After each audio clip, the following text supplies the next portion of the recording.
paying taxes, they should not get a tax refund. And the reason this is such an important question is it is exactly what we're about to have to vote on with our replacement strategy for Obamacare. So let me ask the question this way. There are a lot of people right now getting Obamacare that aren't going to get Obamacare after we repeal it.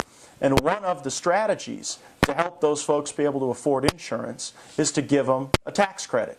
There are one group of Republicans who think that that tax credit ought to be given whether you pay taxes or not. It ought to be an entitled tax credit that people receive. Another group of Republicans think that this tax credit ought to be based on what you pay. So which of those two things would you go with for the people that were on Obamacare and then moved off? It's a very timely question.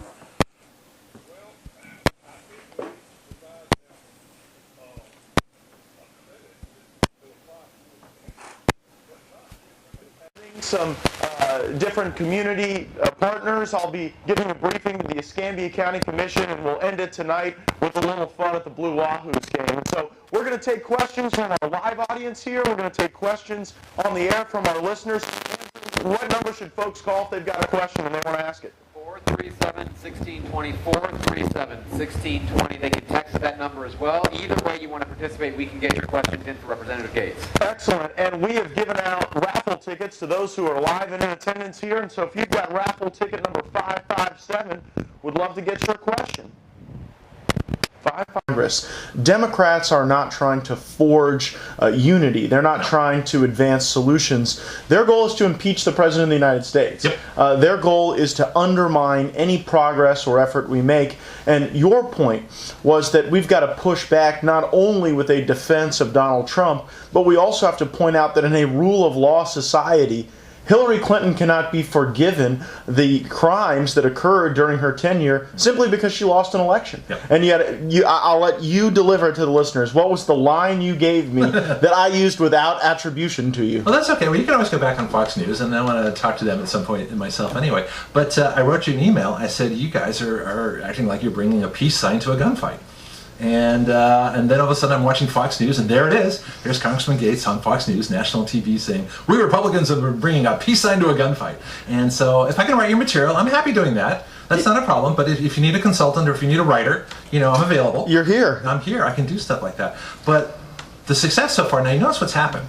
Because when the House Judiciary Committee went public with this and saying they're going after Uranium Gate, they're going to go after Hillary, they're going to go after the emails, you're going to go after Comey and all his lies and all that kind of stuff, what happened to the Russia story? It's gone. Mm-hmm. It's gone, right? Okay. So what did the left do?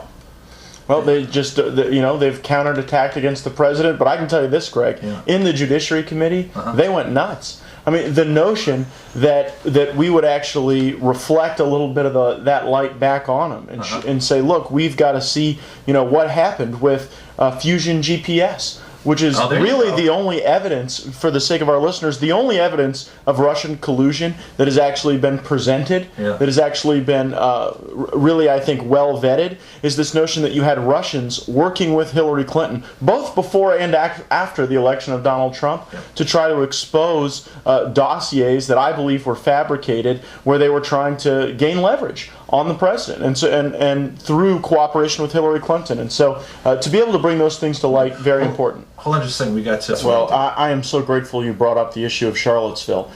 White supremacy, the KKK, neo-Nazis, they have no role in the conservative movement of today. They're not we don't want them, and they are not a part of our movement, and I condemn it with the strongest possible terms.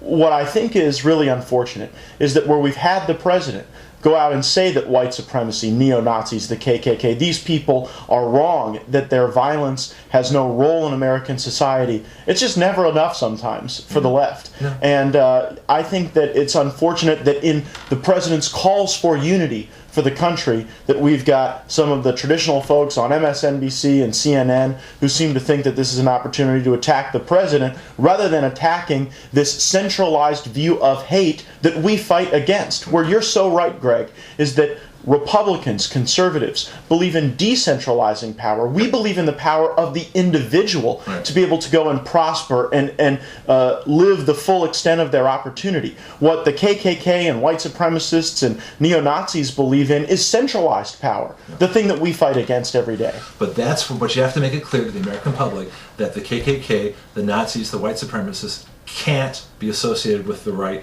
because they are the totalitarians, and the totalitarians are on the left. This is a left problem, so you got to separate it out, and you've got to say that they assume that there's right-wing fascists. That's impossible. You can't have a right-wing fascist. Yeah, I don't know who made the traditional media the arbiter of that which is right-wing versus that which is left-wing, but I think that we've got to shed those labels and we've got to condemn this conduct. Yep. Today I'm in Milton and Pace all day. I'll be at a government class at Pace High School, and I'll be talking with young people about their reactions to Charlottesville. And my expectation is that this next generation that's coming up is inclusive. They believe, like we do, in the power of the individual, and certainly not in these horrible, horrible views that we saw expressed in Charlottesville. We got news. We'll be right back.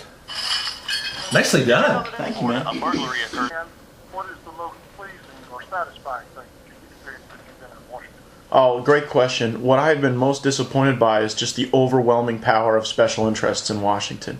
And it's really disappointing to me to see that just regular folks who want to follow the rules and raise their families and go to church seem to be always playing second fiddle to the folks that have the money. And, they always say, follow the money. And it's the special interests that I think have gotten in the way of positive healthcare reform. It's the special interests that want to keep us spending more and more money and stealing from the next generation by driving up the national debt. And also, I've learned more and more that it's special interests who want a climate of illegal immigration because they're the ones who benefit from it. So, we have to fight against that every day because they don't take a day off. And so we can't either.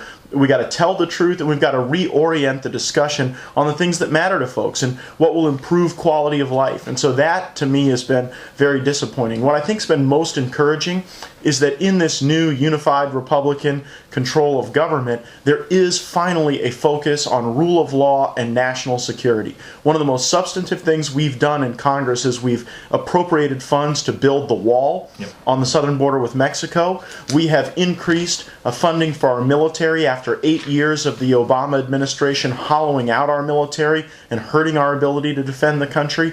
And so as I see us put the most important stuff first, protecting the country, defending the rule of law, I'm encouraged that we can start to fight back against some of the special interests, frankly, on both sides of the aisle that seem to be driving up our debt and putting us behind the eight ball. But I appreciate the question.